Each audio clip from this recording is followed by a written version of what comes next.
Hello guys, in this video I'm going to show you how to free up space in the Google Docs app. But for that, don't forget to subscribe and leave a comment down below, because at 10,000 subscribers I'm going to show you my whole YouTube revenue statistics and growth strategy. So without further ado, let's just jump right into it. First we have to open up the Google Docs app. Here it opens up in the Drive files.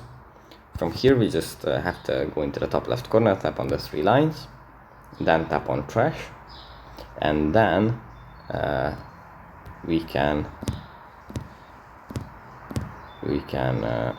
should be able to delete these items. So if we tap and hold,